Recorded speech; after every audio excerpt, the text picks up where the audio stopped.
I'm very excited. I have a speech prepared. Oh my gosh. Okay. Okay.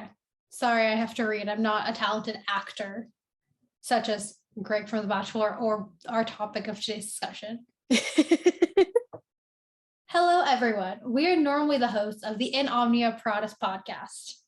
New episodes every Monday on Apple, Spotify, or wherever you get your podcasts. However, today, or tonight, as this is getting recorded, the two of us are some of the most devoted, kind of off-brand, but on-brand Kissing Booth fans you will ever speak to. Before we begin our rambles, reviews, and rants, I have a few disclaimers we need to get out of the way. Number one, there will be spoilers. Lots of them. If you care about that, do not watch this. Number two, it is more than halfway through 2021. We are going back into a lockdown and variants are spreading. So as we prepare to hibernate this winter, this is one of the smaller joys, or as Marie Kondo would say, small things that bring us joy. So leave us alone and let us indulge a bit, or a lot, or just don't watch this. You don't have to. Number three, if you are a tall, handsome man between the ages of 25 and 35 who would like to date either of us based on this thumbnail, or a female in that age range as well, who might consider us a friend. I guess for friend, we could go like 22 to 35. We're flexible. Please click out right now. This is not our self-aware, mature, conscious adulting self. This is our inner 15-year-old fangirl rom-com addict, and our opinions in this talk are considered facts. I suggest you listen to our podcast on relatability, my transracial adoption, or implicit bias in the medical field. Again, In Omnia Paratus on all major places that you get your podcasts. Now let's get into this. Here. Okay, so I don't want to say I'm being a martyr because like that's a bit much, but like I said, opinions are facts in this. The Kissing Booth 3 comes out officially today, which is August 11th. But because I'm insane, I signed up for the pre-screener yesterday, and I signed up twice because I was afraid I wasn't going to get it. So I let Angela watch it yesterday too. It's fine. That's why you're a martyr. Well, no, I'm a martyr because we haven't spoken heavily about this to the extent we would, and we waited like 24 hours. This was so difficult for me. Like so difficult. I know, I can imagine. So I watched this in pieces last night. I had to watch it in 3 different parts because first when I got home, then when dinner came, then when I had like the brief interlude chatting through with my parents, and then because guys, they're my best friends, and then actually finishing it up. And even that was really, really difficult for me to not text you. Everything that I had written, I took notes on my laptop. It's about a 6-second fast scroll, so there's a lot here, and I categorized them between OMG, WTF, and LOL all caps. And today, again with the insanity, I watched Kissing Booth 3 twice yesterday, Tuesday. I was gonna watch today, but instead I watched 1 and 2 and bloopers, and I have a few notes on that, but more so I left it to certain things like our criteria for rating and ranking the movies and things. But to get started, here's the place that always bothers me because I have watched so many interviews and so many people critique this franchise. So let's start from the beginning. I don't know what year, so again, sorry. This movie trilogy is based off of the book series from British author Beth Reekles. It started on Wattpad. Wattpad is like a forum back in the day where people would free write. It's also where fan fiction got written. Again, she was a 15-year-old girl in the UK writing about a high school love story in LA. So therefore, when you watch these movies and when you judge these movies, think about the projects you wrote at 15 years old that got made into a Netflix multi-million-dollar trilogy with 2 actors in Emmy-nominated or Emmy-winning series. And Joel Courtney. Oh my gosh. Okay, so I actually watched part of KB1 today, and I can really tell where it was written by a 15-year-old girl, and particularly like a 15-year-old girl imagining what life is like for Americans in LA. Just like some of the things that popped up, like when they're at the first party at the Flynn's house, when the OMGs are like, What's Gucci? It tastes like pink. Did you just put hands on me? Like it's very much like quintessential like American. Yes, definitely agree. So I think that's kind of the first thing I'd like to start with for everyone, of a base knowledge of this was meant for preteens to young adults. I mean, it's meant for everyone, honestly, but like it's targeted towards preteens, young adults. Like I would say like probably like 10 to 20 would be, I think, the ideal range for it. I think so. I was actually a little surprised that Netflix didn't end up putting one of those like child blocks on it. So I think it definitely is like 10 plus. They swear a lot. Like not They a do. lot, not a lot, but take DCOMs out of the way, even though it does give like DCOM vibes. Mm-hmm. Like think of 13 Going on 30 or other movies, and they don't, to my remembrance, they don't swear as much as they do in the Kissing Booth 1, 2, and 3.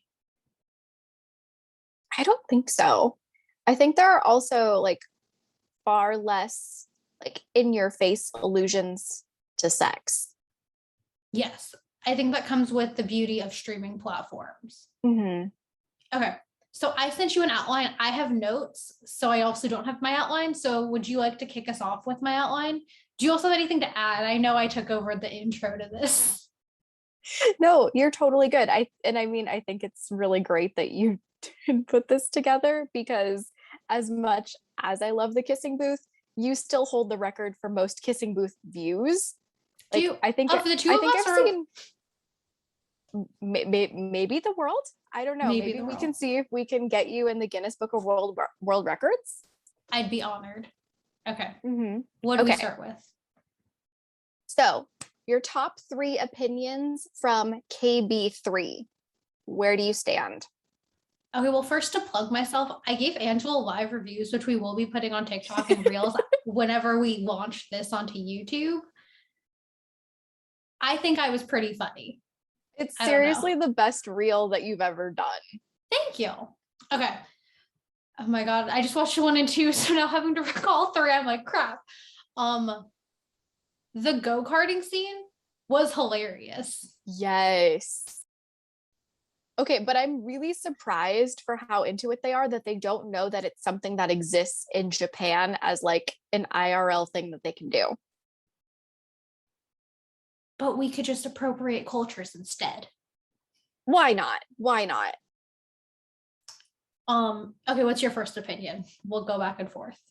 My first one is, I think I sent this one to you last night.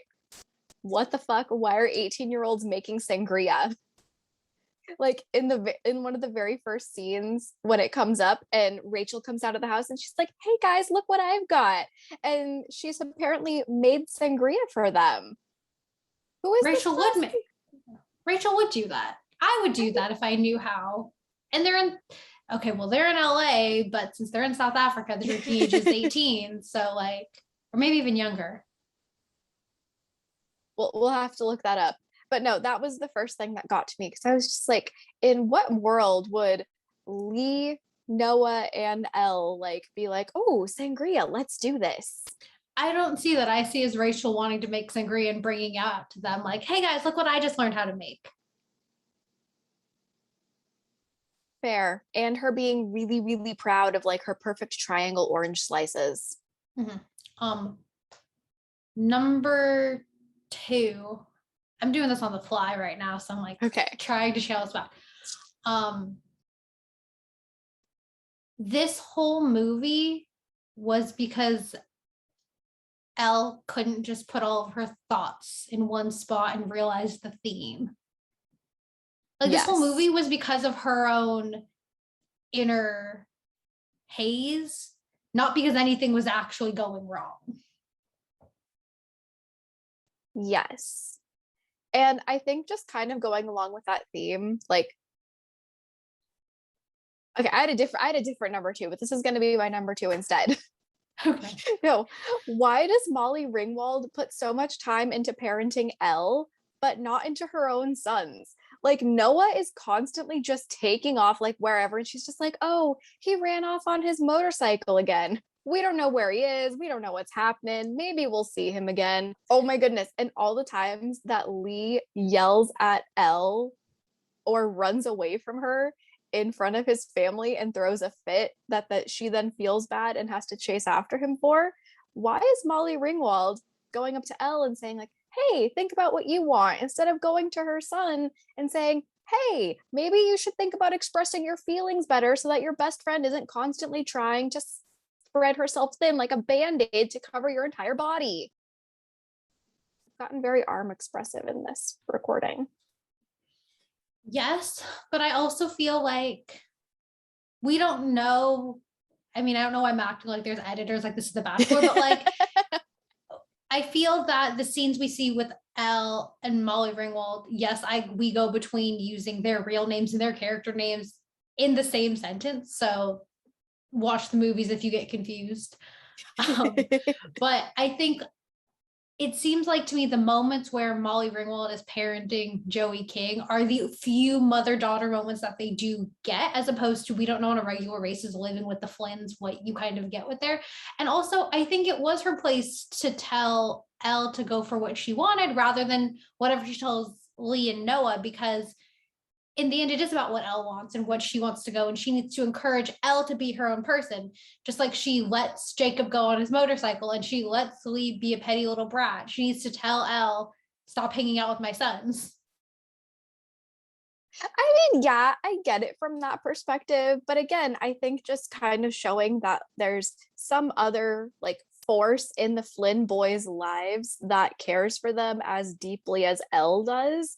It then takes a little bit of that off of her and puts it in the greater context of Elle has actively decided to wrap herself up so much in them because she wants to, not because there's a lack of need on their part. Yeah, that's fair too. Okay, number 3. Number 1. Didn't you start with 3? I don't know. Final one last time, as the end of this movie is called, which I think is a real hot take and shows my personal growth, is I'm satisfied with the ending. Really? Yeah. I mean, I am too, just in the way that they put it together. Biggest spoiler for all of you coming up here. So the way that it ends at their... You want to give that away already? Yeah, I just said biggest spoiler, so you guys can like tune out for the next 2 minutes. Just jump ahead and it'll be over. No, but I love the way that it ended with their little jump into the future and them meeting back up at the kissing booth again, because you can see that even though they've spent all that time apart, like what is it, 6 years, and then when Jacob exits to walk up the stairs, and then Elle is still waiting there, like looking to see, like, is he gonna turn back? Is he gonna do it? I don't know, like, should I be doing this? And then he turns around, and then she just like kind of like catches her breath, and then he laughs, and then she laughs, and you just kind of know it's gonna be okay. Yeah, that's where I'm at with it. Okay, that was really good, really concise, really Thank good. You. Okay, Thank so you. What's next? Oh wait, no, your last opinion. That was my last opinion. What's your last opinion? Oops. No, that was my last opinion. You were happy with how it ended. I was happy with the ending scene. Okay. Next. What's our next point? Next is top 3 moments of the overall series. Okay. I think all of mine come from KB2. Okay. I think I'm a sucker for like classics. So like the first kissing booth, like the first kissing scene. Mm-hmm. I mean, I didn't watch it today, but like that always so cute. And then the spinning cam. Where they're spinning, yeah. And we get the blooper in the 3rd movie of like how that went. So like that's okay, so cute. 1 of 3. And these are like my children. I'm not going to rate these 3 moments. They're just like my top 3. Okay, what's yours? What's your first one? Okay, my first one is... You You just said you had 3 from KB2, and now you're not saying anything. I know. Okay, I was wrong, you guys. I have 2 from KB2 and I have 1 from the first one. And the first one, forever, Tuppen Tuesday. When Tuppen walks into detention. Oh. No, he walks into detention wearing the skirt. That, I think that's one of the greatest moments. Then No, my turn. No, my turn. Sorry. We go back and forth. Okay. We are being equal. We are trying to share. There's a reason, again, why I'm being a martyr is I didn't do this as a solo episode. Okay, my second moment is Elle over the loudspeaker. I just saw that one today. Such a great. Oh my God. He's not just the dessert. He's the after dessert. It's like, what is it? It's like, he's not a snack. He's the entree. He's the whole meal. And then she's like, I'm not normally a butt guy, but like, I want to like smack it and bite it and lick it. And then you see the guys in the room. Oh my God. Yes, that is a great one. Okay. No, and then I think my other one from KB2 is their final kissing booth when they bring, is his name, it's Ollie up there. The with, gay one. With what you call it, girl. And then he like rips off the mask and goes and finds Miles. Because I don't know. I mean, obviously, like there's a lot going on there that's probably been very hard for them, like leading up to this. But it's one of those like really nice, pure moments. Because you could see how it's been building. Oh my God, your face. I'm getting a little stressed here, guys. I'm between. Okay, like this is cheating, but again, my podcast, my opinions, my rules. My other one is going to be like the main Noah moment of each movie. So for the first 2, it would be their montages, and then for the last one, it would probably be whenever. Did you watch Romy and Michelle's high school reunion? No.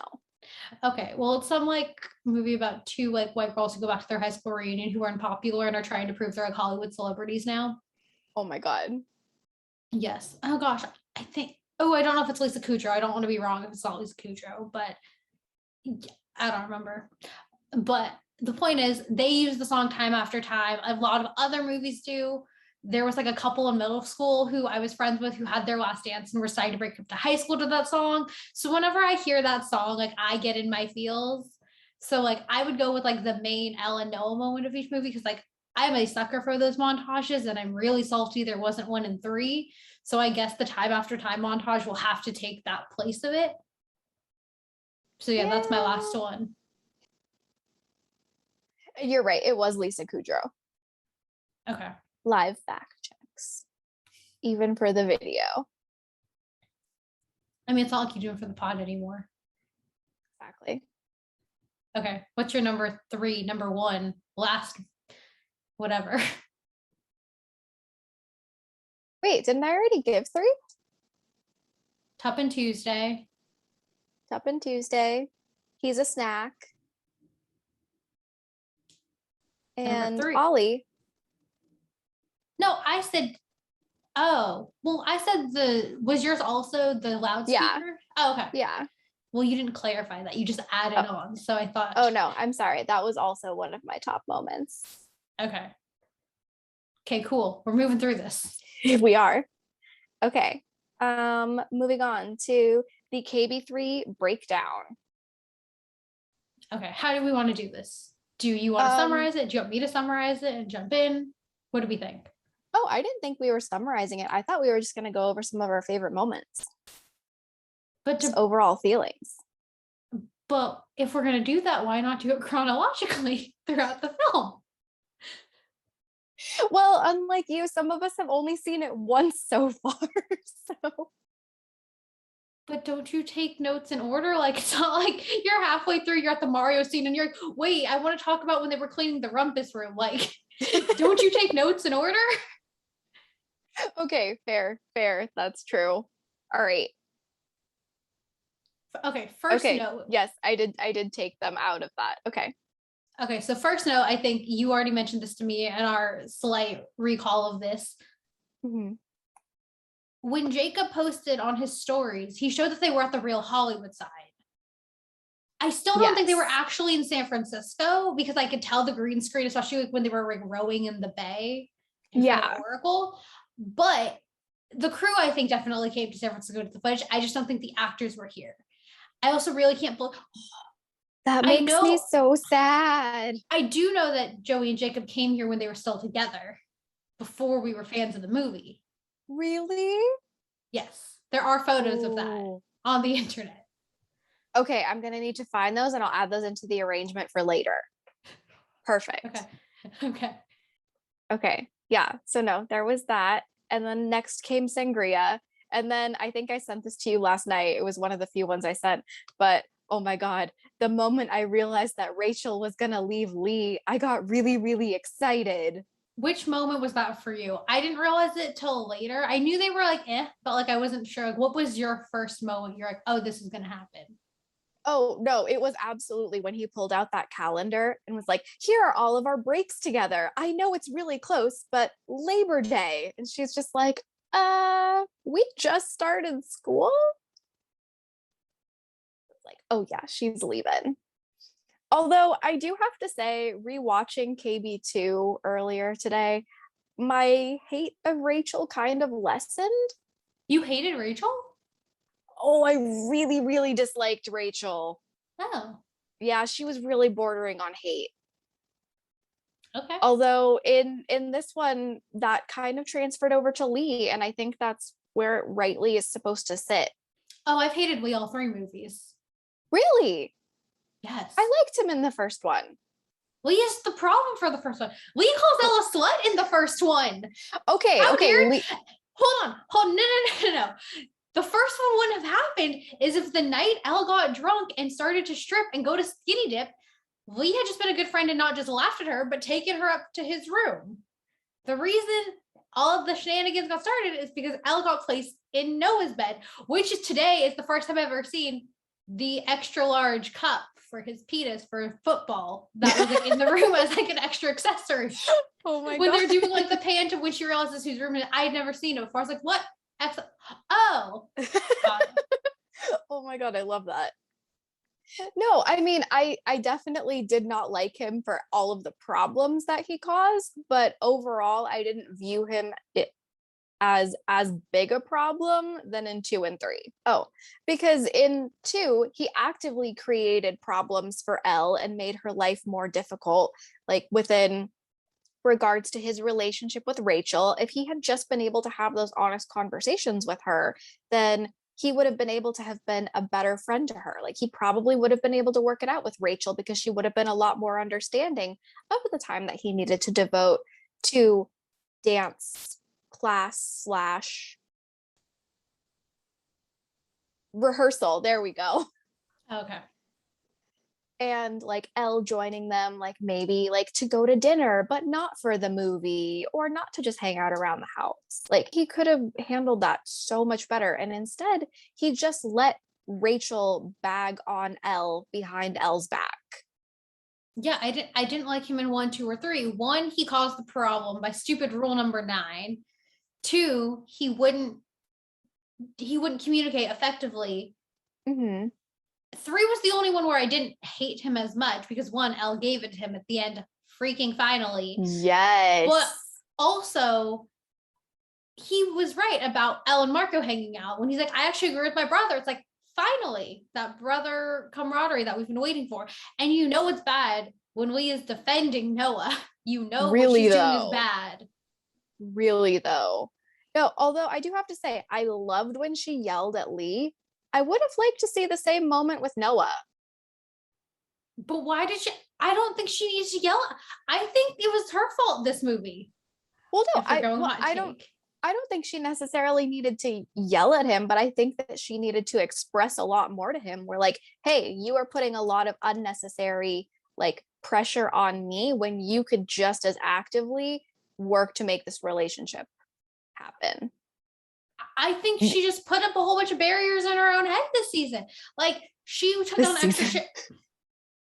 Well, like the summer season, she took on extra shifts to afford Harvard. If she had just told that to Noah, he could have either footed the bill, which I'm not saying he should have, but like he could have helped her, been more understanding. Like she didn't express to anyone that she was having problems, and all Noah was trying to do was spend time with her. Like she didn't tell him about the bucket list. The thing that confused me the most, I can't believe we haven't hit.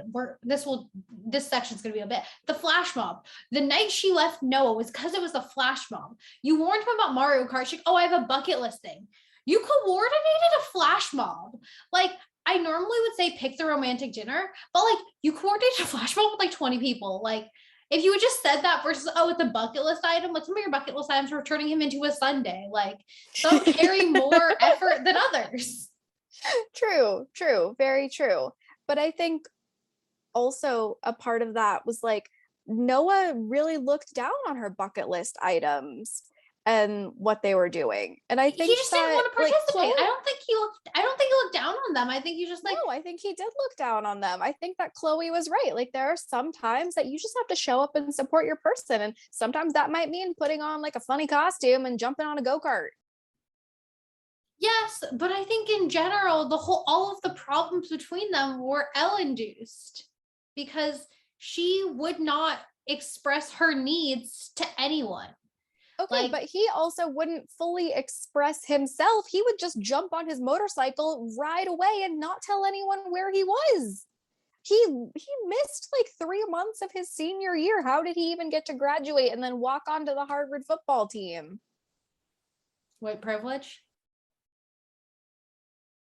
I mean, yeah, but still, like that's like another way you can really tell this is written by a 15-year-old girl in England. Well,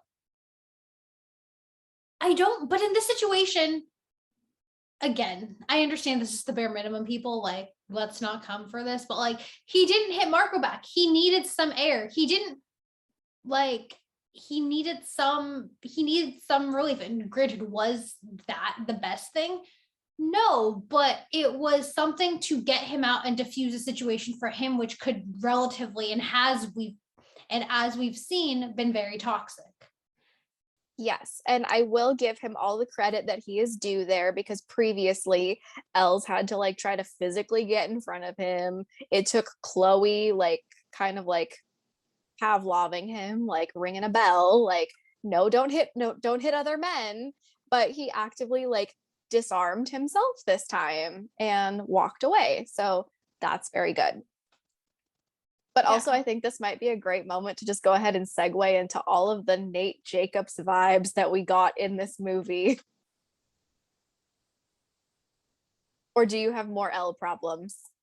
No, I just think like Elle was like created most of her problems. Like, hey, Lee, I'm so sorry. I can either make time to come up with you to Berkeley because I know we said we'd move together, or I can complete this bucket list. Like I'm really swamped on time.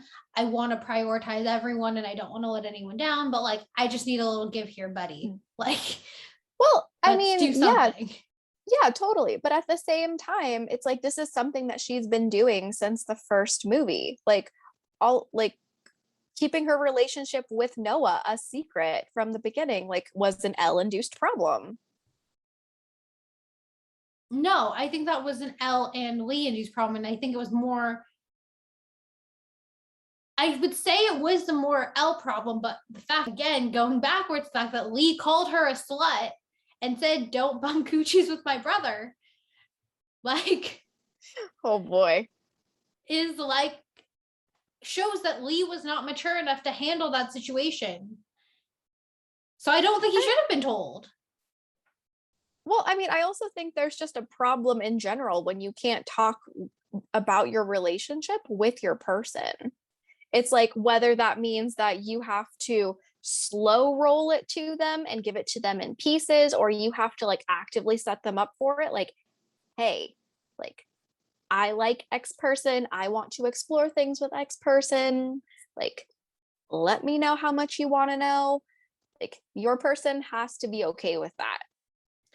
Yes, but I think the dynamics are almost like incest Greek mythology, with it being her twin's older brother.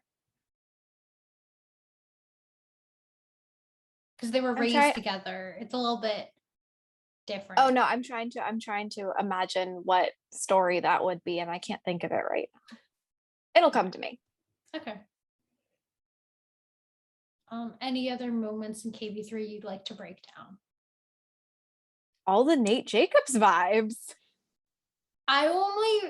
The one time I really got it was on the beach, during the first accent change, when he's like, if you don't realize, it's like, oh no, at the go-kart, like if you don't realize it, like it's embarrassing. I was like, oh no, sir. Right? That was the only one I really saw in KB3. What else did you see?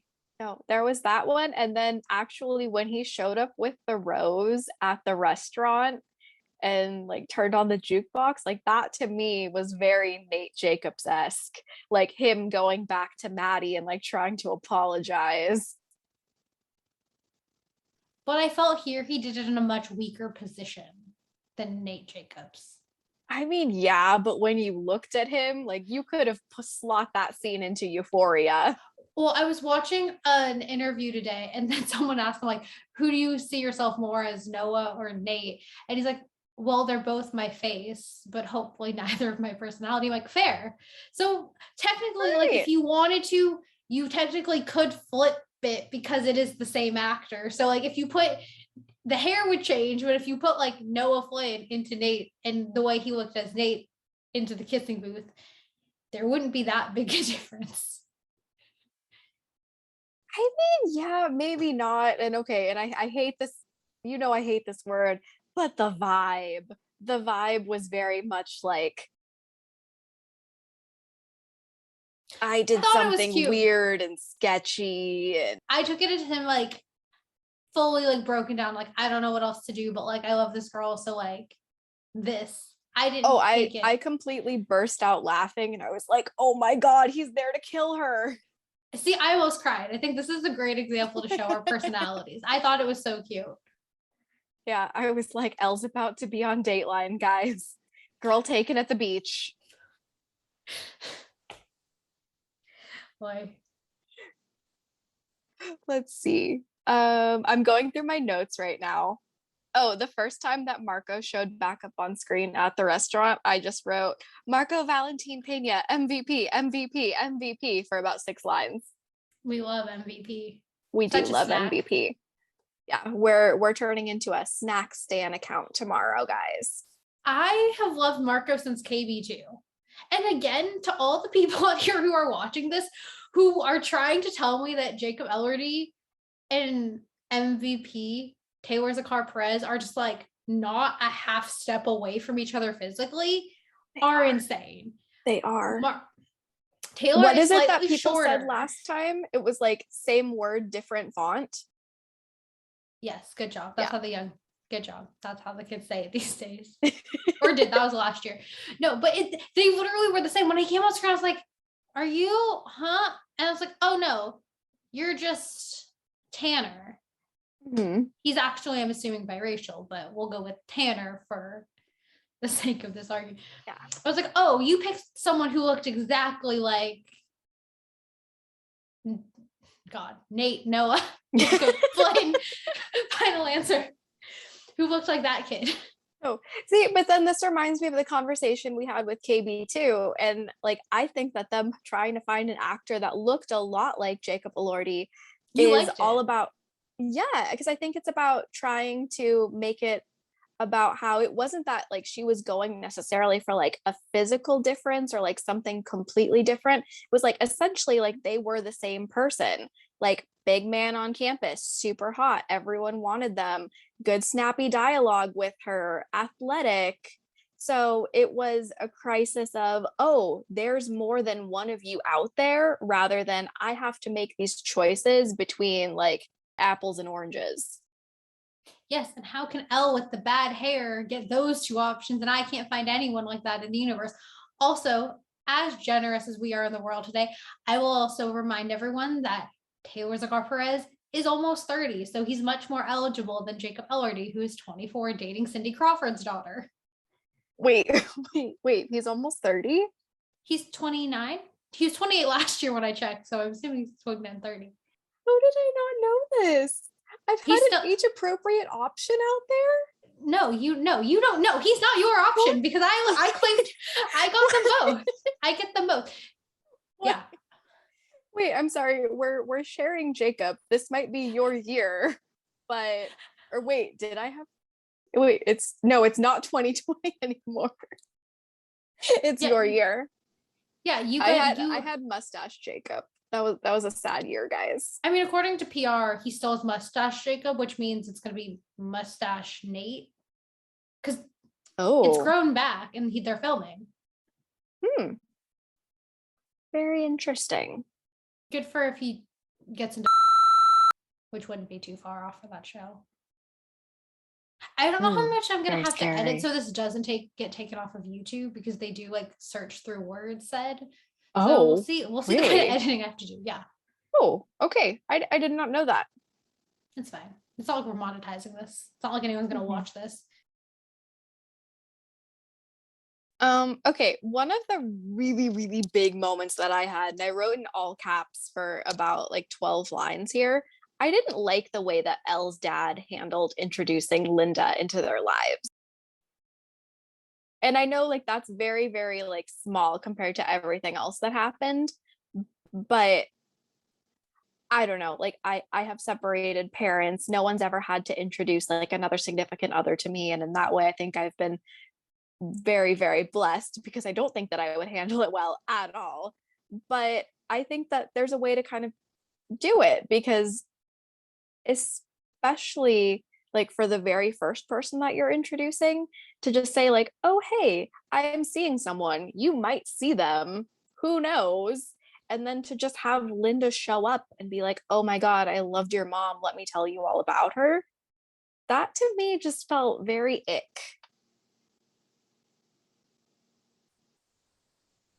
Yeah, I can see that.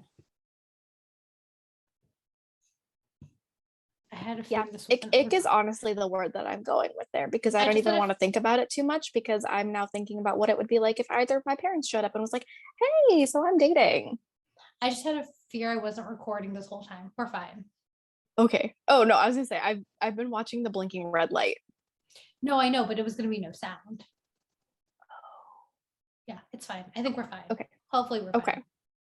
Okay. I have an opinion, but like the scenes with any parent other than Molly Ringwald are so insignificant to me. Like I don't care. Yeah.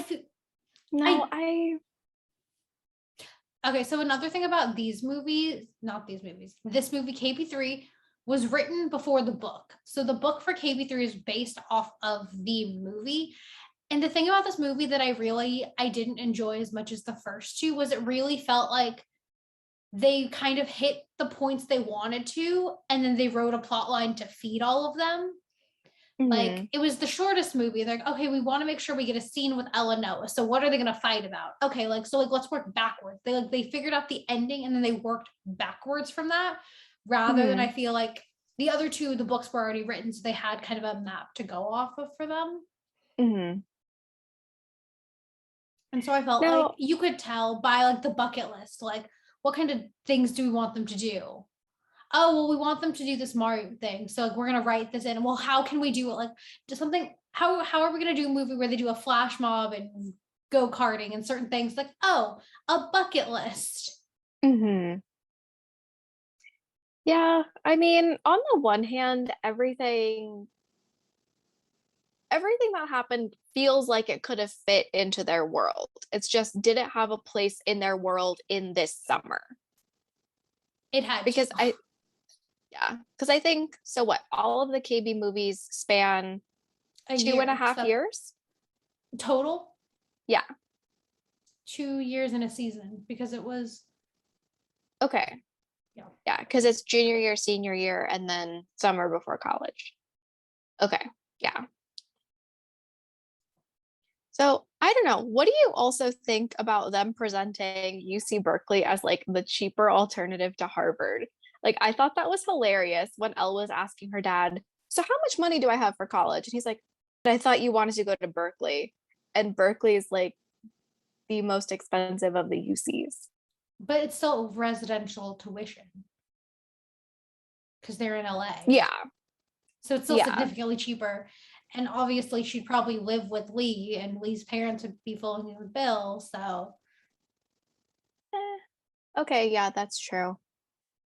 Also, Molly Ringwald should have just come in there with like an endowment for Elle. well, she doesn't need to because she knew she'd be supporting her like a daughter the whole way. So why do an endowment when like you're just gonna give money anyway? Yeah, but then like if she wants Elle to like have the freedom to go out and do her own things, like she should have given one of those scholarships that they present at graduation, where it's like, here's $20,000 to like put towards your tuition or whatever. Well, talk about rich kids. She's going to the University of Spoiled Children, which is more expensive than Mm-hmm. Harvard anyway. I think she's on Mm-hmm. scholarship, but still. Yeah. I feel her ending is fine. Like her going to be like a video game person at USC. Like, okay, like sure. I don't really care about it. But I think it's like, oh yay, look at us. We're putting a woman in STEM, in sports, in video games. I'm like, okay. Yeah, I can see it, but to me that felt like the least gimmicky because they've already established that throughout like the first couple movies, Oh but we yeah. don't see it as something that's predominant in her life because she's put it on the back burner in comparison to everything that she does with Noah and Lee. Yes. But my thing is like, okay, like it was something different for her to do. Like let her cave her not cave, let her create her own path, whatever. I'm impartial. So All right, people in IRL, do you want to compare people to Kissing Booth characters, or are we talking about how much we love Joey King? both. Well, let's start off by saying Joel Courtney threw a wedding in Arizona in the middle of the pandemic relatively early. I think it was like summer. So I feel like that's all we Yeah. need to know about Joel Courtney. Yeah. It looked very fun, but that was not the best decision. For the respect of our love of this franchise, we will refrain from continuing on about. Who do we do next?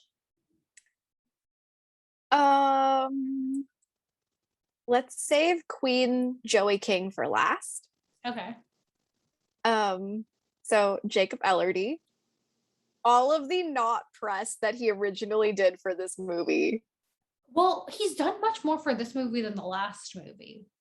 That's true. But Maybe I love when he initially posted and he was just like, hey, did another movie. Have fun. he refuses to say the name of the movie very often.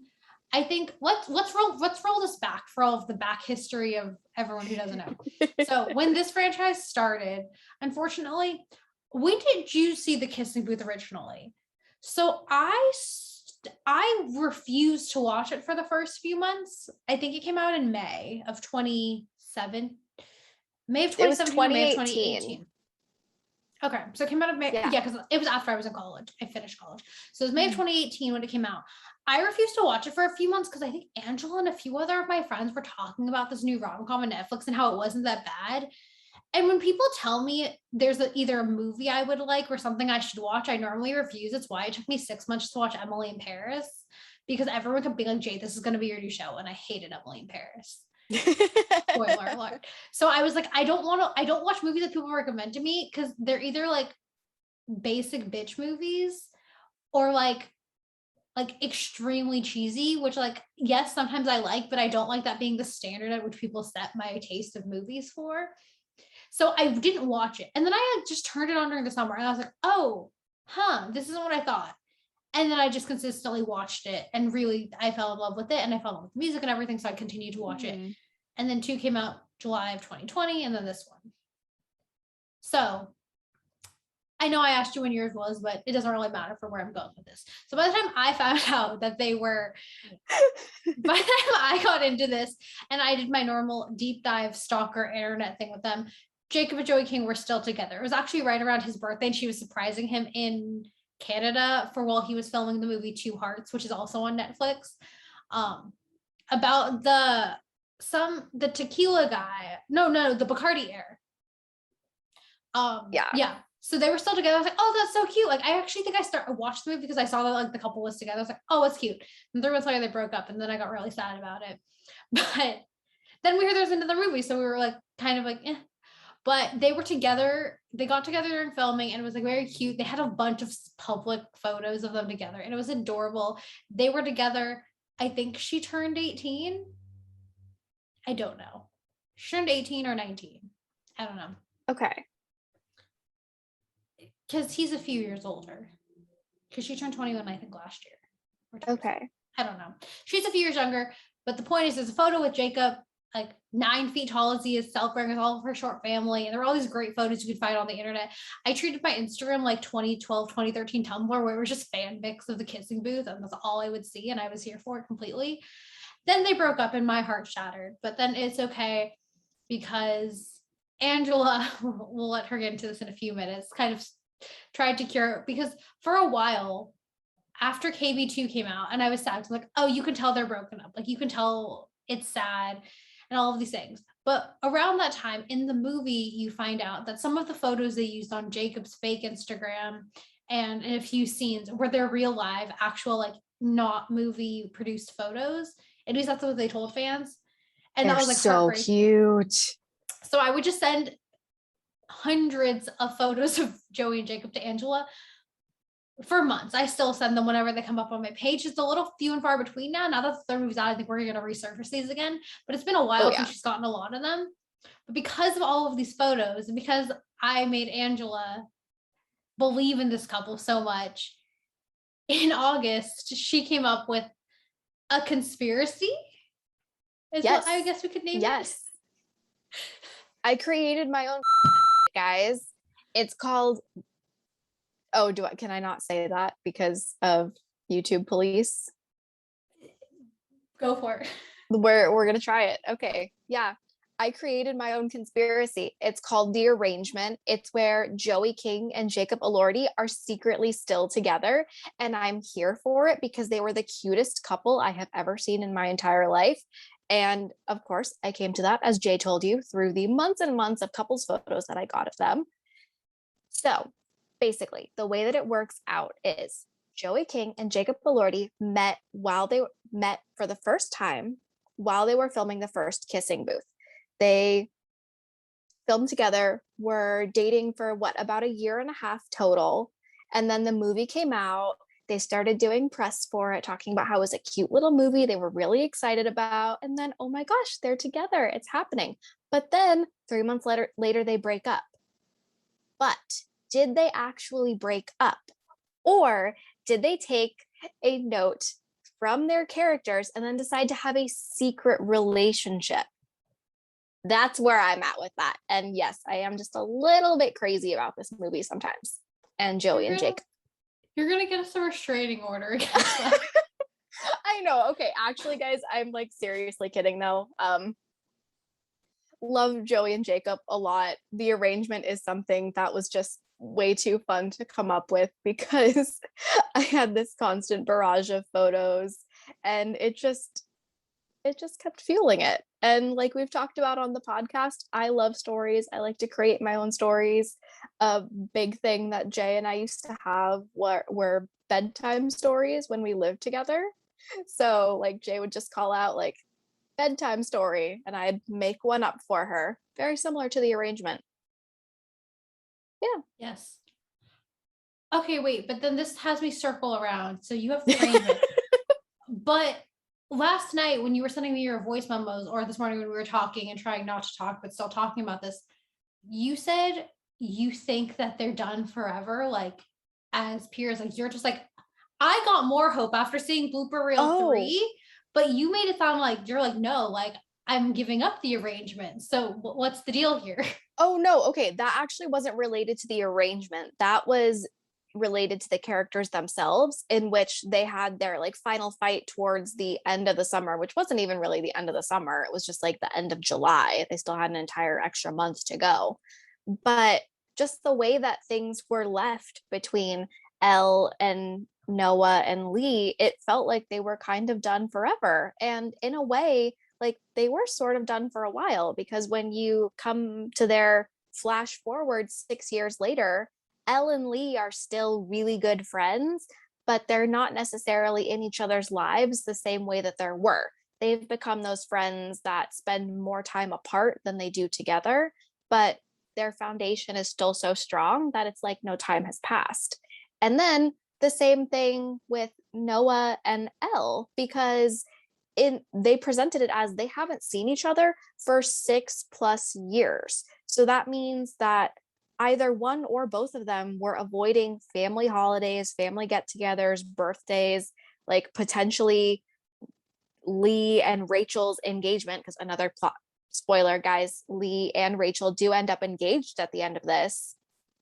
So if that's the first time they've seen each other, like it really does kind of feel like at that moment they were done forever, in the terms that Edward thinks Bella puts forever, because I just finished reading Midnight Sun and he's like, Bella's forever versus my forever, which is actually endless, and her forever, which is like a few months. Okay, but the thing that's confusing is one, where are you getting 6+ years later? It literally says 6 years later. So where are you getting plus?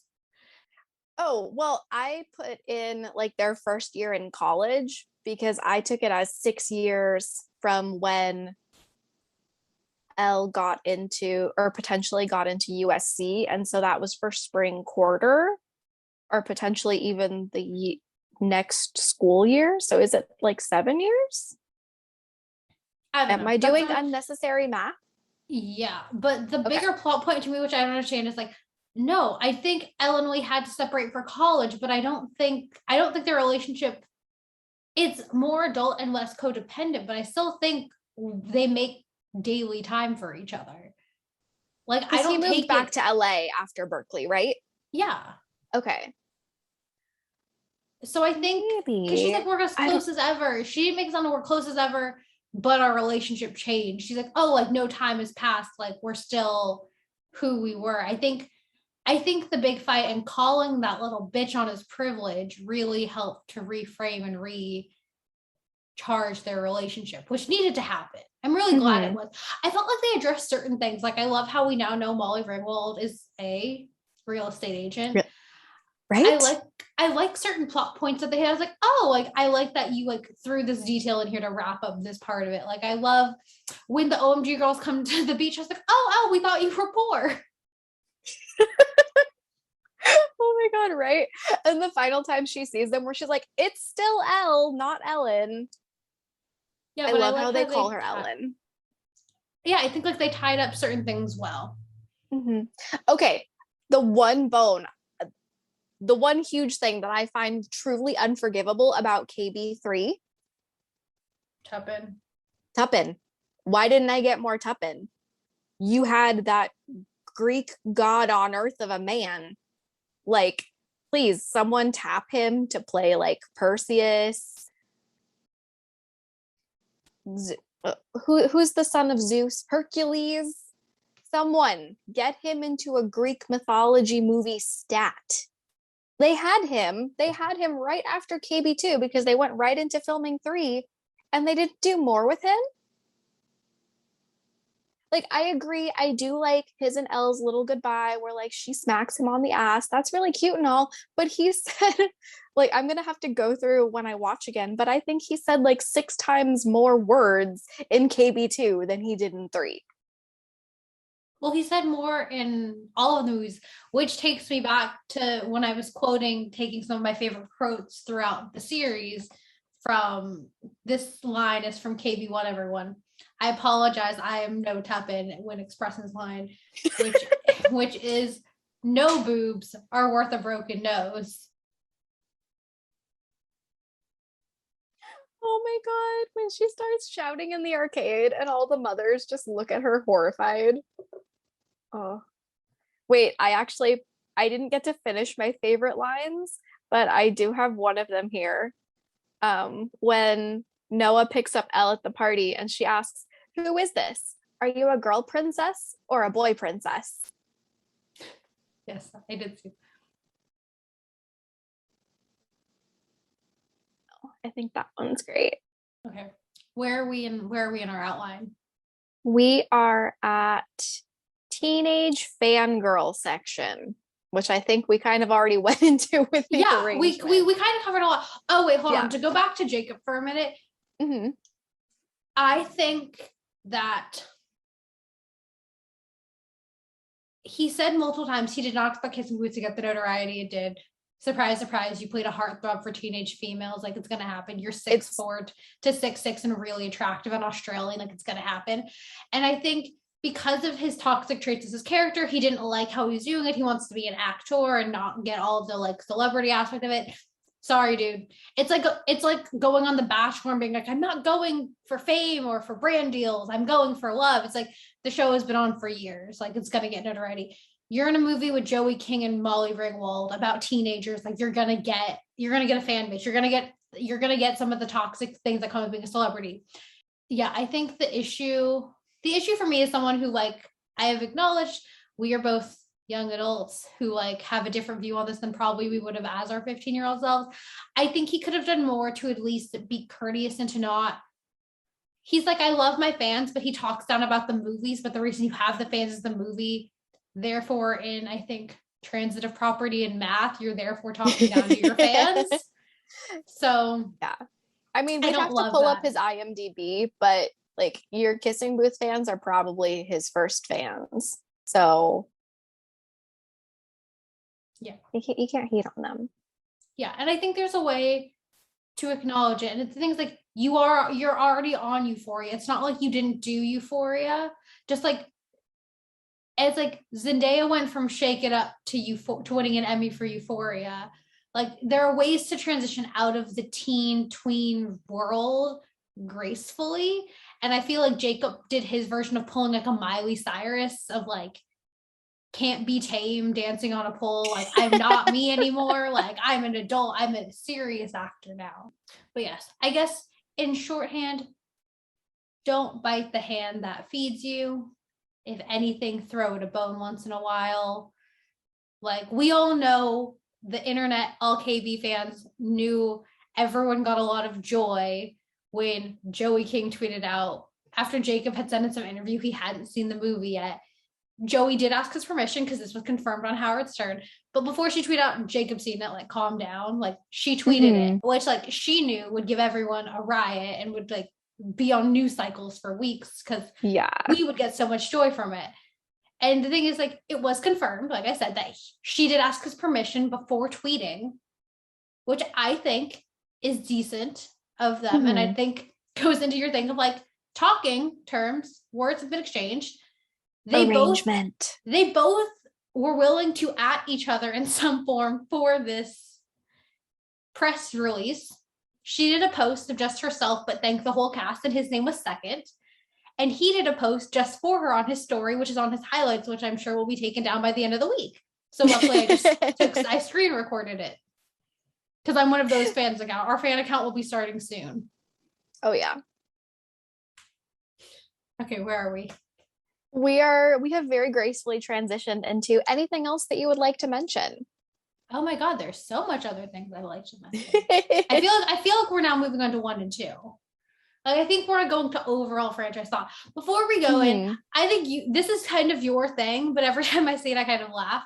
You will need a disclaimer for this one but I'm just gonna, when I was taking notes for KB1, some of the favorite lines I know you love are M and D are out of town,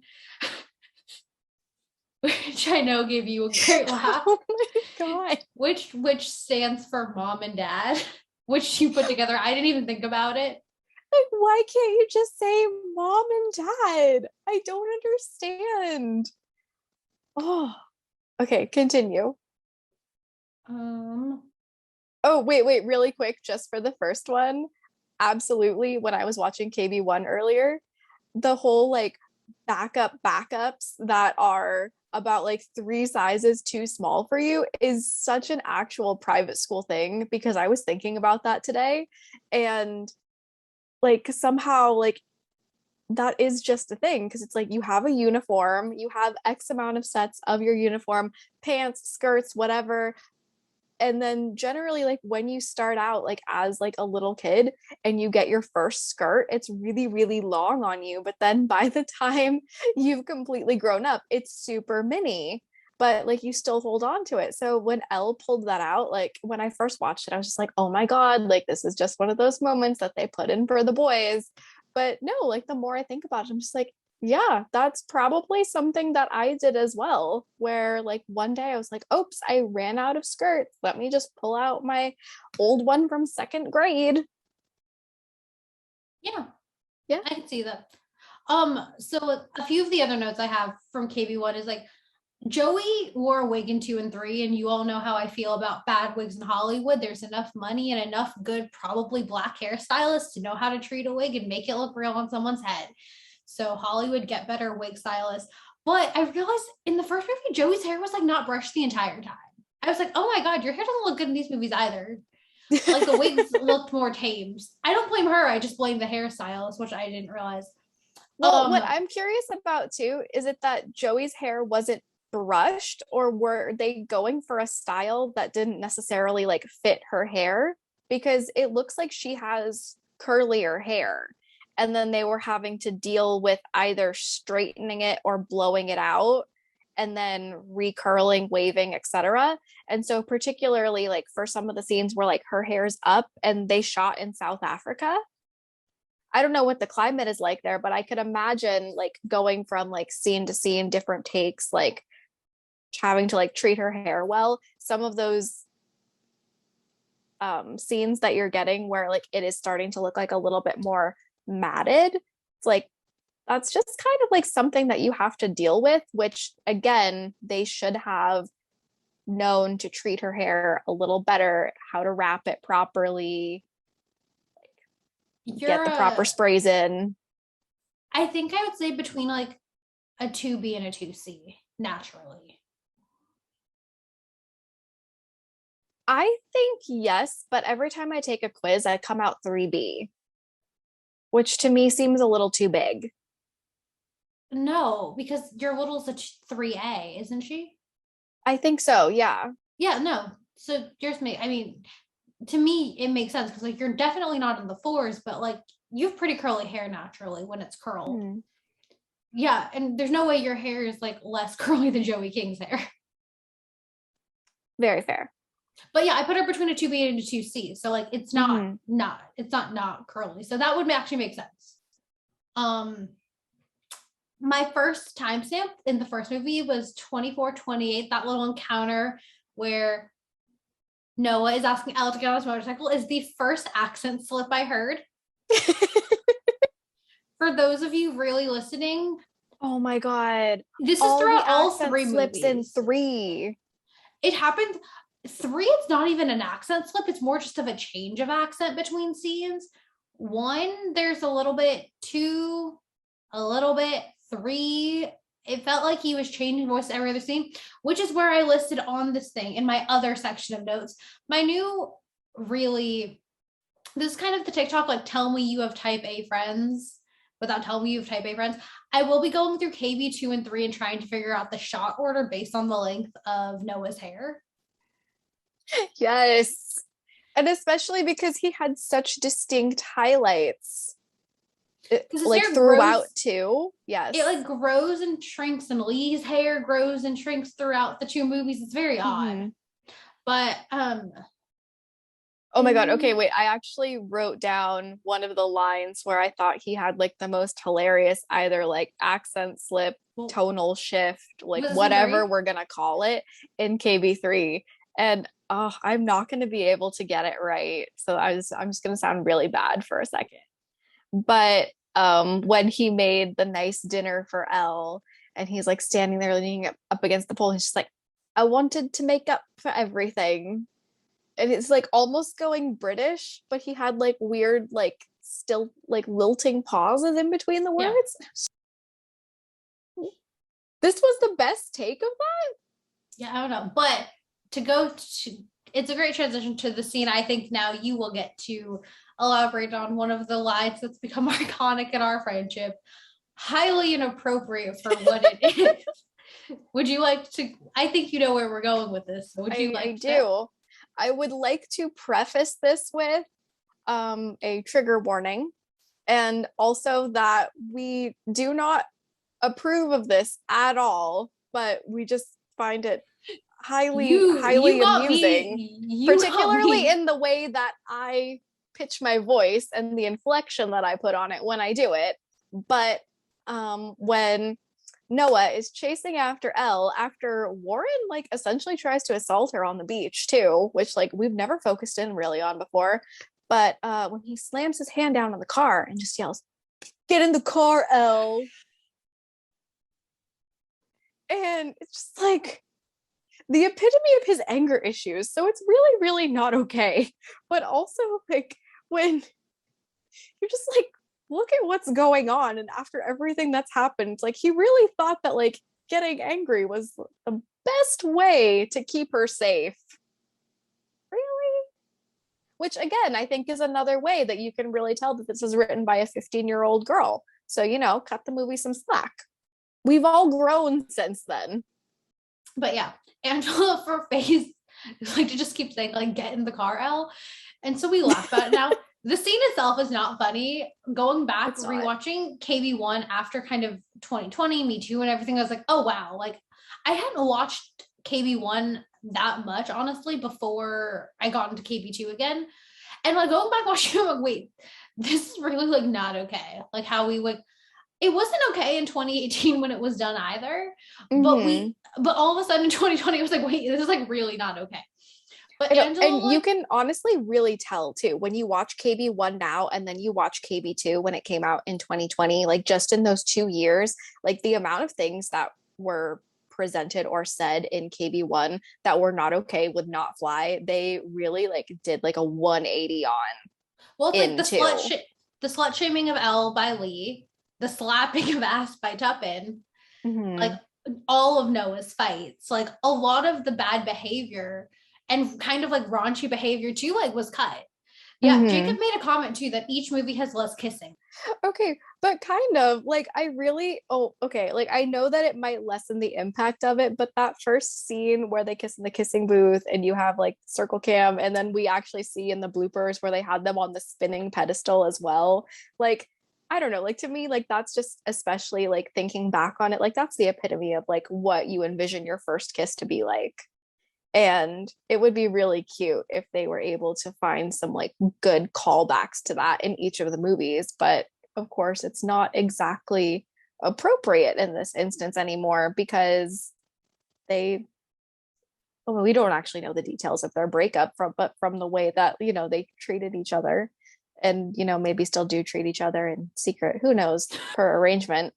It just wasn't necessarily appropriate anymore to be done in the public eye. I know. Well, I thought, okay, one, there was like a lot of like sex and making out, and two, I thought there was less. There's actually two, it was more condensed. There weren't as many scenes, but they were longer. And then three, there was a lot of like pets, like, oh, we're settled in this relationship. And then they had like the one you call Nate Jacobs, I call like super cute, romantic, and vulnerable scene. Cindy Lauper. We are going to agree to disagree. Like, or you're just wrong. It gave me Nate Jacobs in that guy's apartment, like threatening him. Do you remember the one I'm talking about? Yeah, no, but you're wrong. Yeah, that's no, you're just wrong. It was adorably cute, and it was a Cindy Lauper, and you are not taking that scene away from me and making Cindy it something Lauper it's not. Is an incredibly she's used in some incredibly creepy movies. Like I think it's The Prom. Like time after time might be used. Isn't The Prom that musical? Film. No, this is it is a musical, but it's also a movie with Brittany Snow. Came out in like 2009 or something. Cindy Lauper. Excellent soundtrack. I don't care. This scene was wonderfully beautiful, and it's the only sex scene we got in this movie. It's the only makeup scene we got from them in this movie. Nate Jacobs. And after that, they break up. Stop taking away my joy. Okay, I'll stop. I'll stop. Thank you. I can give you your joy because I have the arrangement. Okay. I have a few. Going back to why Lee's a problematic asshole, the only thing that my brother didn't have was you, and now he has that too. After he called her a slut. Yes. After he called her a slut. And Lee wasn't, I'm sorry, Angela, and Lee wasn't problematic in one? He was less problematic in one? Is that your misogyny? No, I think I'm still Patriarchy's calling? No, I think I'm still just going with, out of all the movies, he still seems to be less problematic in that one. I think 2 and 3, he was consistently more problematic because at that point he should have known, because he went through this entire thing with his best friend, and yet he chose to take the low road and put her in uncomfortable positions. Nope. Okay, now we're on my notes for KV2. Unpopular opinion. Jacob could win an Oscar for the passive aggressive statement at that Thanksgiving dinner. From when they're like talking is something we should do. And then what's like, I'm grateful for my friends. My motorcycle. I was getting to there at the end. Sorry. It's for family, new friends, and my motorcycle. Like, ooh. But yeah, I love that passive aggressive Thanksgiving scene. And then going back to KV3 because I didn't get my montage, I didn't get the cute thing where Jacob and where Noah and Elle kick each other's butts, and the height difference is really cute that they do in both of the first 2 montages. Oh yeah, that is really cute. I can't believe I didn't get a montage. I was really sad. Yeah, you get the montage at the end where Elle's going through like her apology train, and then you get the montage where they're going through the rumpus room. It's like, but where's the montage that we all care about? Yeah, which is, and I mean, the bucket list is like kind of the montage of this movie, but Noah's not there. Yeah, well, Noah's also not in the rumpus room. I know, but even more, Noah should have been in a montage. Oh wait, but also just speaking of like really great Noah moments, in KB2, when he's waiting for Elle in the airport and he throws the sign and it hits that guy in the back of the head. Oh my God. Okay, so Pop Sugar had a list of the rules that they have stated in them. This didn't include KB3. I think so, but I will read, we can go through their list and see how many like we agree with or disagree with. So this has like 10 of them. Rule number 1, only your best friend gets to know your birthday wish. Which I think is wrong because it doesn't come true if you tell anyone else. Yeah, no. Number 2, never share secrets with anyone else. Yes and no. I feel like their definition of a secret is not like a fair one. Like, if you tell me like, if you're like, hey, Jay, don't tell anyone I'm going to Seattle, that's different than, hey, Jay, I'm pregnant, mum's the word. Like, I would not weigh those 2 secrets equally. And for them, I feel like because Lee's an immature little bitch, like he doesn't understand like the degrees. Mm-hmm.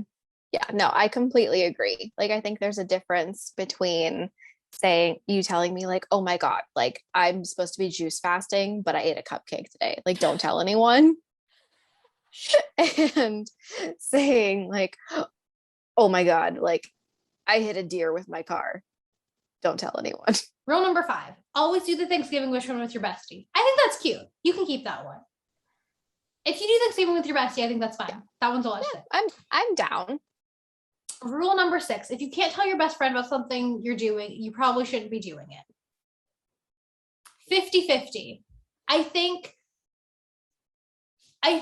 that rule is kind of a general thing where if you can't tell X, then you shouldn't be doing it. But I don't necessarily think your best friend should be that person for every situation. Like sometimes it's like, if you can't tell your mom, if you can't tell your grandma, if you can't tell your significant other, like, I don't think like that one person is always should be your benchmark for every decision. But I agree with, if you'd be ashamed to tell anyone important and value whose opinion you trust in your life, you probably shouldn't.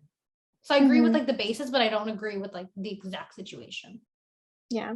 I think like 75-25, because I think just within the context of the terms of your best friend, like that's almost like when it becomes real, like looking in the mirror at like yourself and what you're doing. So I think I'm sticking with 75% of the time. It's like, if you can't say it, then maybe you shouldn't be doing it. Number 7 is one I think we should implement, which is no matter how mad you are your best friend, you have to forgive them if they bring you ice cream. I'm down. Number 8, best friends must tell each other if there's something stuck in their teeth or on their face. I mean, I think everyone should just do that. Yeah, you should do that for everyone. Oh, I was watching the Grey's Anatomy episode recently where Derek asks Rose, like, oh, are we friends or are we just work colleagues? Because you have something in your teeth and I can tell you only if we're friends. And yeah, I know he's flirting, but like, don't be an asshole. Yep. Rule number 9, relatives of your best friends are off limits. I disagree. But I've also never had a friendship with that, and we're only children, so I think that's a little bit harder. I've almost considered setting you up with a cousin. I think I don't necessarily think it's off limits. I feel like if it has to be off limits, you have some more internal work than the actual situation. Like, it's very clearly like your relationship with your brother caused you to feel this way because you always felt in a shadow, which has some inner child work you could be doing. Definitely. But I think also the real issue there, which you have to take into account, is whether or not you're like necessarily like fostering this relationship or pushing for it. And then if it ends badly, will then impact your relationship with either your sibling / family member, close friend you consider family, and your best friend. True, but I also think the person going after the two people who want to be together, it's their decision, not the decision of anyone else in the family or in the friendship. Oh yeah, for sure. But like, say like, for example, if I decided like, oh, I really want to like introduce you to my cousin and I'm like pushing for both of you to do something you don't necessarily want to do. And then like you hit it off, it's great. It happens for a while. And then you guys have like this like weird, awkward breakup. Like, yeah, but I think that's in this situation, complicated. Like, I think it was very clear from the beginning. Elle liked Noah's ass. And I think that like, it was very clear from the beginning where everyone stood, and her being a family friend. So like we had no right to say that. Number 10, if one friend is sick or moody, the other one is responsible for bringing the supplies to make them feel better. Yes, but what I would like to add there is, in addition to the self-work that person is doing to change their own mood, because it is not anyone else's responsibility on how you feel. Yes, which I think is why our check-in system is very good. Like our emoji check-ins or ice cream check-ins, where it's like, what flavor are you today? It's like, it's the good compromise. Okay. Then we skip down to rule number 16. When your bestie needs you, you're there for your bestie. I think like if as much as your bucket is full. I go back to, I think that goes back to like the whole airplane mask thing of like, put your mask on before you put on anyone else's. You should be there to the amount that you can be. Like, not to make this a downer episode, because I don't want it to be, but it's like, I've been going through a lot in my life, and so is Angela right now. So we're not fully like being there for each other as much as we can be. But in part, by doing what we can on our own end, we're not snapping at each other. We're not fighting. We're not putting anything in the center that we know the other one does not have room for. And like, when I was house sitting a little bit ago, I like was on a dog walk and I called Angela. I was like, hey, I have 20 minutes where I like have time to not focus on myself. Do you have anything you'd like to say?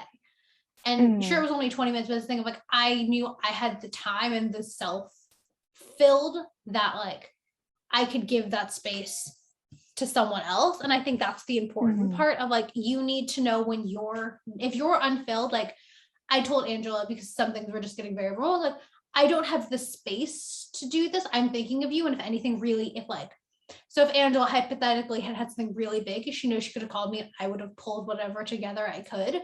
But when the regular is going on at her job, like, to complain to other people. Yeah, no. And I think that's just about like trying to like, not necessarily like regulate your friendship, but just regulate like the intake flow. I don't know where that came from. That was just like a weird phrase, but no, but I think it's good for us because it's like I think that you should still know like some things that are going on in my life, but I don't necessarily need to give you the full story like every single day. Like, you can have the highlights like every couple days, and then like I can hat box. and we can go from there. And like, same here when it's like, I'm like, yeah, it's like, you can call me like these 3 days of the week. Other than that, like, we'll check in next. Yeah. Cause like when they're in all of the situations when like Ellen will be like, when your bestie needs you, you need to be there for your bestie. The reason that they were so drained was from their bestie. So you can't, like, you and I know this, like, sometimes the exact thing that you need is what your partner or your friend or whoever does not have to give you. So it's like, if like Angela really needed quality time and I had no quality time because I was just busy, like, I can't give my bestie what she needs because it's the only thing she wants. Like, I could call her as much as I wanted. I could send gifts. I could do all the other things, love languages. But like the thing she needs, I can't provide. But I shouldn't provide it for her and then resent her for it later. So it's like, I think then what you need can be changed a little bit. Continuing. Rule 18, always be happy for your bestie successes. Agreed. Yes. Rule number 19. Always go to the same school as your bestie. No. I think it's a little controlling. Yeah. No, I think that goes in like the same line as like you always have to live in the same city as your bestie, or you always like should like work in like the same office or something like that. It's just your lines get blurred a little bit too much. Wait, I don't know the context of when this one came up, but now I'm really curious. Rule number 20. Terrible decisions are not meant to be discussed. Like decisions you do together. Like if the two of you rob a bank, you don't share it outside of the two of you. You don't share your own terrible decisions with your best friend. When was this spoken about in the movies? I want to say 3 because I don't remember it. Yeah, and then rule 21 I remember from 3, which is if you see something awesome, show your best friend. I know that was 2. So I don't know where this terrible decision one got thrown in. Maybe. Okay. I'm trying to think because they've never shown like the physical list, have they? We saw the physical bucket list, but you saw part of it. You don't see the full thing. And the one that maybe it's from that. Because rule number 35, which they added at the end of 3, was call your bestie when you miss them, which is cute. But don't be upset if your bestie can't pick up, because going back to 16, airplane mask. Okay. Exactly. And then again, to my type A-ness, we're going to decide, based on my rating criteria, which is the best Kissing Booth movie. Okay. So I wrote a list of traits, and they're going to get allotted points, like 1, 2, or 3 based on it. And you want to have the most points. Does that make sense? Yes. I'm writing this down, so you don't need to do math. Okay. So. I appreciate that. Which has the best plot? And there'll probably be debates. This might take a while. I also didn't think of answers before this. Hold on. Okay. Well, you have to rank them because we do it by points. Has the best plot? Me. 2, 1, 3. Shh. I'm thinking. I think I disagree. I'm really trying to sell her up. Just on plot alone. So to me, it's like take out Joey King, Jacob Elordi, Joel Courtney can stay. I don't give a shit. Molly Ringwald, take out everything and just think of like the character arcs in this thing. I think I go 1, 3, 2. I love 2, which is why this is hard. But I think on the plot alone, I feel like 2 had the most basic plot line of love triangle, miscommunication. 1 had the good plot line of all of like the raunchy jokes and kind of the one introduced us to everyone. I got a montage in 1. 3 because you got growth and I like the way they finished everything. And then 2 I felt like is the movie that was most like other movies based on just the plot. So what do we want to do? We rock, paper, scissors it? What do you think? Did I convert you? Do you want to try to rally me to change my opinion? What do we want to do? See, I don't know, because when it comes to ranking things like this, I really go with my gut. So I can't really particularly tell you why I like 2 the best.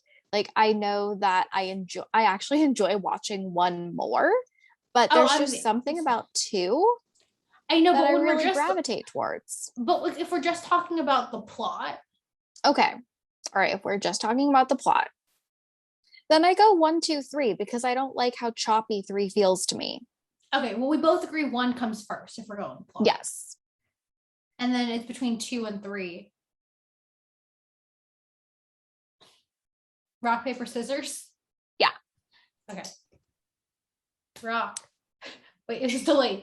So okay. 1, 2, 3. Okay. 1, 2, 3. 1, 2, 3. Yes, I win. Hard-hitting decisions here, people. Okay. I know, with our Zoom camera delays, so this is going to be hilarious. Okay. Attractiveness and characters. Or attractiveness of characters. 2, 1, 3. And yes, I know 2 and 3 were filmed at the same time. But no, they I was looked going the better same way. 2. 2, 1, 3.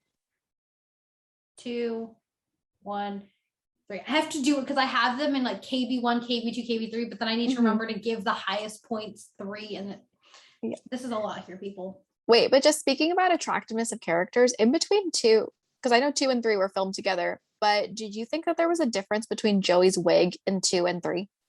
No. Interesting. Yeah, no. It was styled differently, but no. Okay. Maybe, yeah, no, I don't really think so. Because also since 2 was supposed to like lead into 3, the summer of 3, like it would have been weird to do a lot. Even though Jacob's hair drastically would change the length between scenes. Soundtrack. I was a very big fan of the soundtracks of 2. So for me, it goes 2, 1, 3. Yeah. There are some. Yeah.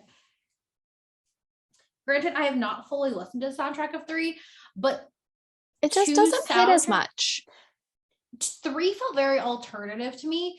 2 got me into like oldies music. Like the 2 montage songs were both from 1969, and then I started listening to this playlist of songs from like the 60s and the 40s, and like it's like cute. Now you know the playlist, but the thing is like it's not what I use when I bake or like when I have to do chores.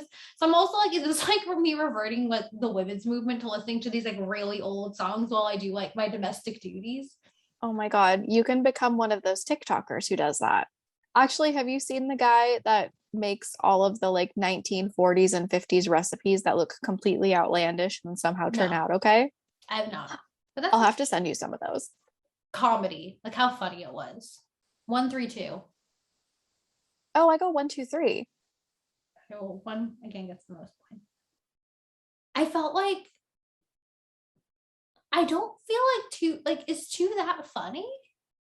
I feel like 2 had more moments that made me laugh out loud. I think 3 had a lighter feel, but I wasn't laughing as much because I felt like there was just so much conflict like from the get-go.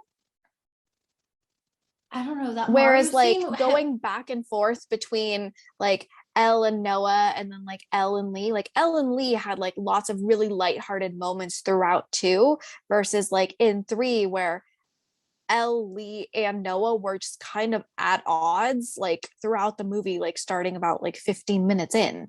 I know, but like I don't know, like the scene in 3 where like Lee and Noah keep taking down the for sale sign was really funny. That's good. And like the Mario scene weighs heavily for me. Like that was just really funny. But like the snack scene and the after dessert. Yeah. Well, rock, paper, scissors it. Okay. Right? 3. Dang it. Okay. I said LOL, I'm 12. Which movie had the best kissing scenes? Hold on. 1, 2, 3. Yeah. Which movie had the best montage? Fuck me. 1, 2, 3.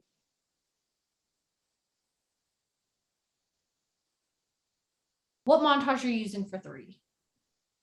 I mean, 3 definitely comes in last place.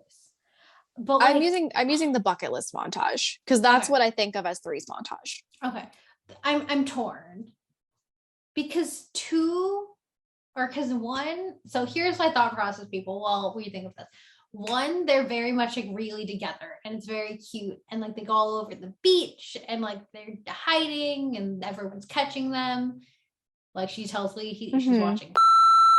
But two, you have like Boston and they're broken up, but like they fake it well enough for my liking where he wears her scarf and they're filming each other on the bus and like they're on the boat. And it ends with them at the dinner where he says my favorite line of the entire movie or the entire trilogy, which is where Elle like looks up at him in Boston and he's like, I love the city. And then he responds with, I love this girl. And his eyes are just sparkly and wonderful. So I'm really... See, I think you're more captivated by the after image of the montage. But it's all one scene. They're in the same outfit. Oh no, that's changed up. Fine. We'll go 1, 2, 3. See, I can be giving people. The ending. 2, 3, 1. 2, 3, 1. 2, 3, 1. Okay. I labeled this one like the external people. So basically, oh god, anyone who's not Tuppen, Miles, Ollie, British girl. Okay. Parents, Molly Ringwald. Okay. The little brother. Oh, Brad was so good in the third one. Who's Brad? Her little brother. Oh. 2, 3. 2, 1, 3. Yeah. What, you're agreeing with me? Yeah. Okay. And then I have 3 like superlatives. Okay. That like the winning scene just gets the extra points. Okay. So the first criteria, and this movie just gets the 3 points from it. Which movie had the best kissing scene for you? Because it is the Kissing Booth Trilogy. Which is? The Kissing Booth, Elle and Noah's first kiss. Spinning around. Oh god, I just finished watching 2 and I'm trying to remember. I stick with 1, but I feel like I like the gazebo one more. Okay. So, okay. Which scene pulled at your heart? Which movie had the most scenes that pulled at your heart? For me, that would be 2, because I was literally screaming watching 2. 2. And then your favorite scene of the entire 3 movies? Like you get 1 scene, and which scene, and then whatever movie has that scene gets the points. The after dessert. That is your number 1 scene. That is my number 1 scene. And then followed up with Marco meeting Elle at her locker to tell her that she shouldn't be embarrassed, and then telling her that he's gonna go get a snack. Oh god. This whole Marco revelation with you is new. Really? Because Marco was always mine. There was no debate about it, especially after we saw him being gay and young and hungry. There was still no debate that I got Marco. Well, we'll see. Yes, there was that, but I was unaware that he was age appropriate. So like that's the thing. I thought that he was definitely leaning more like the rest of the cast, like in your age range. I told you this last year. Before the concussion, like far before the concussion. Oh, I completely missed out on a lot. Oh god. I'm getting stressed. You could tell this when I was watching KV3. I'm hyperventilating a lot. Oh no, my favorite scene's in 2 too. I just described what it was. No scene. Okay. So now I get to do some math. You entertain the people for a minute. Do. Entertain them some other way. I'm sorry, I couldn't help it. As we prepare to become a KB Trilogy / Marco Valentin Pena Stan account, please let us know if there's any particular content that you would like to know more about from the Kissing Booth from our perspectives. As we said, we're not necessarily its target audience, and yet we are exactly its target audience. So we hope that you've enjoyed this today. And remember, we are regularly the co-hosts of In Omnia Paratus, as you can find us on Apple, Spotify, iHeartRadio, and anywhere else that you get your podcasts. And Jay, are you ready to let us know? We're really not fans of KB3, but I also feel like we've seen it the least. I've only seen it 1.5 times, and Angela's only seen it once. I will be watching it again when we finish this, so I might have some new thoughts to put on the Instagram when I finish it. But as of now, KB3 got 10 points. Oh, okay. KB1 got 22. Oh, and okay. I think our clear winner, which is no surprise, is KB2 won with 24 points, which had some of the best scenes, my favorite soundtrack by far. It had a very cute montage, at least, where they do the butt kicks. Mm-hmm. We get the Halloween scene, which we still have yet to talk, which we didn't even hit on. God, yes. We didn't hit on Marco singing, which I need a full version of him singing in Spanish, What I Like About You, and whatever that like Batman Wolfman song is. Like, he can sing, okay. And I needed more of that. Like, wait, also in KB3, where he's going to take his gap year and then he's going to go to New York and be a musician. He can meet Peter Kavinsky and Lana Condor's character. Oh no, shoot, they're in California, right? No, she's in New York.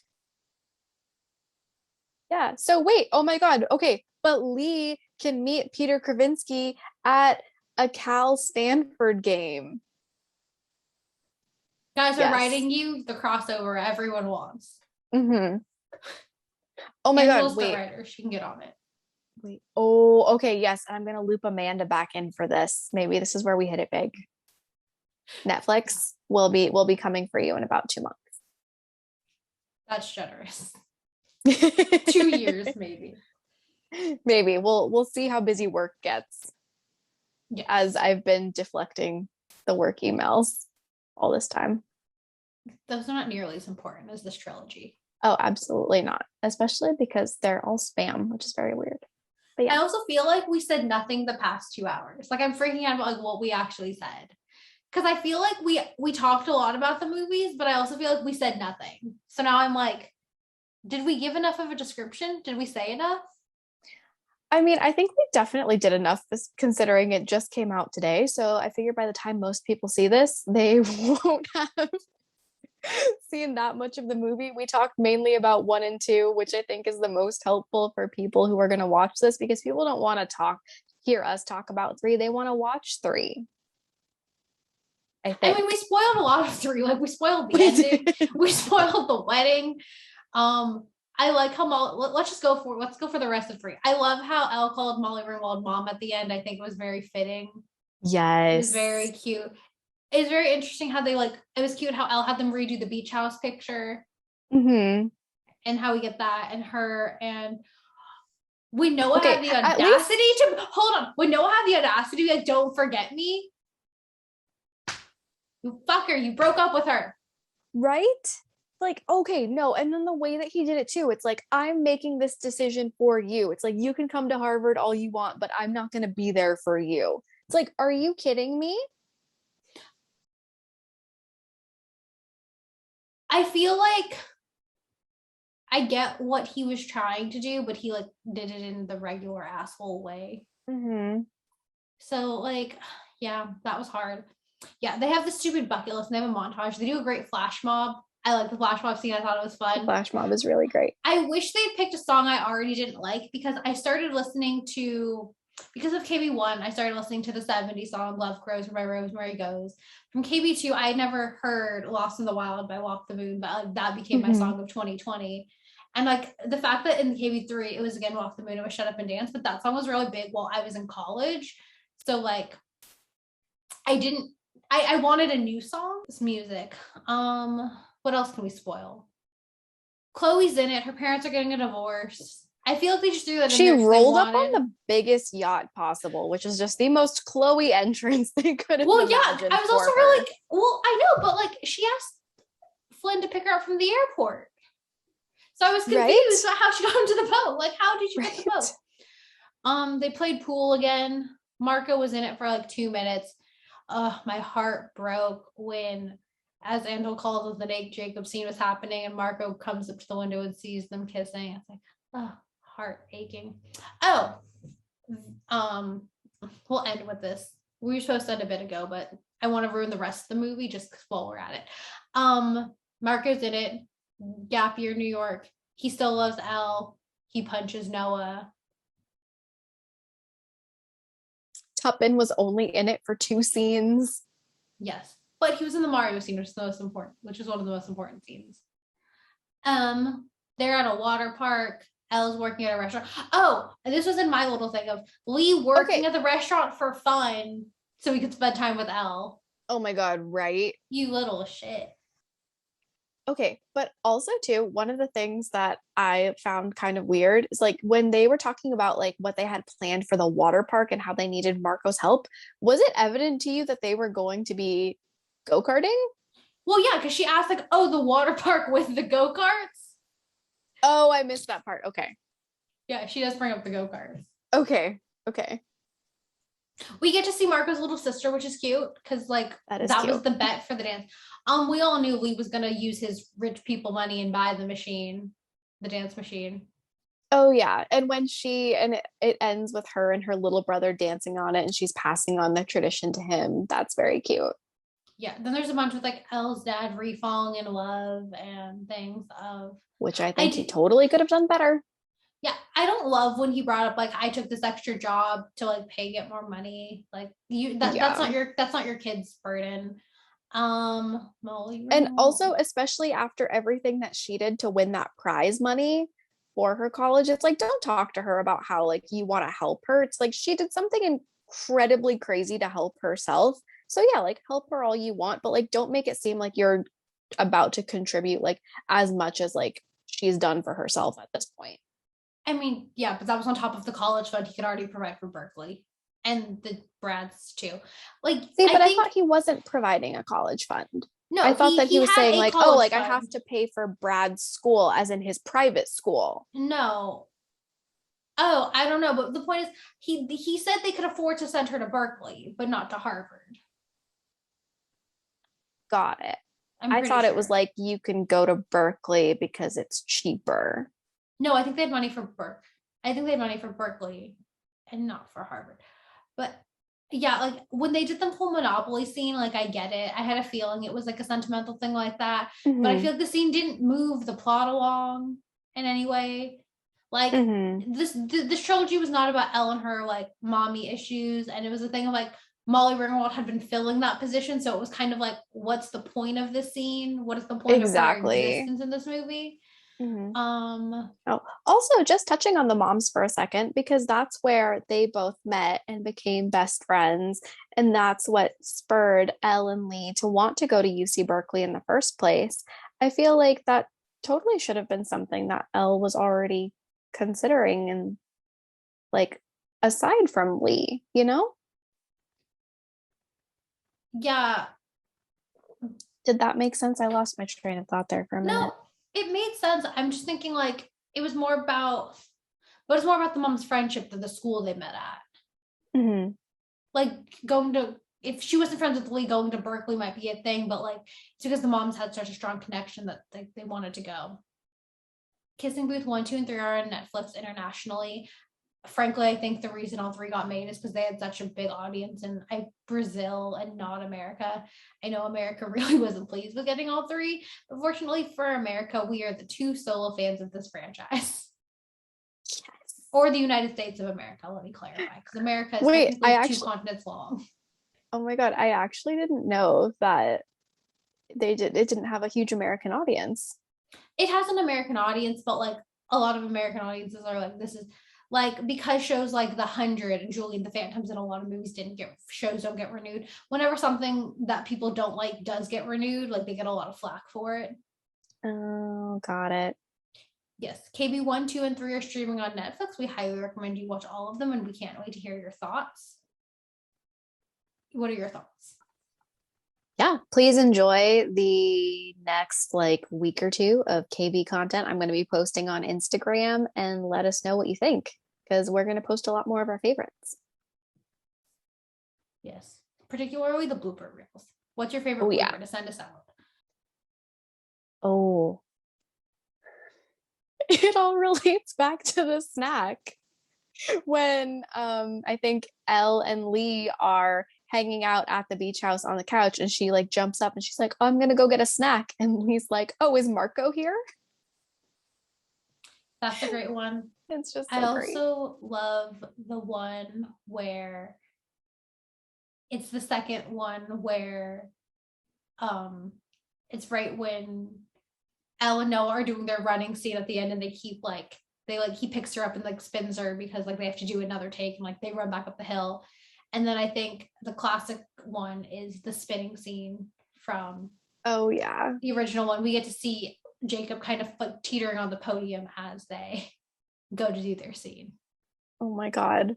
Okay, can you also just like imagine, because Joey King is barely taller than us. She's 5'3". 5'4". We're barely 5'3". Wait, she's okay, so she's 5'4". Yes. So Joey King is 5'4", and Jacob Elordi is almost 6'7". He's 6'5". He's not 6'5". I don't believe it.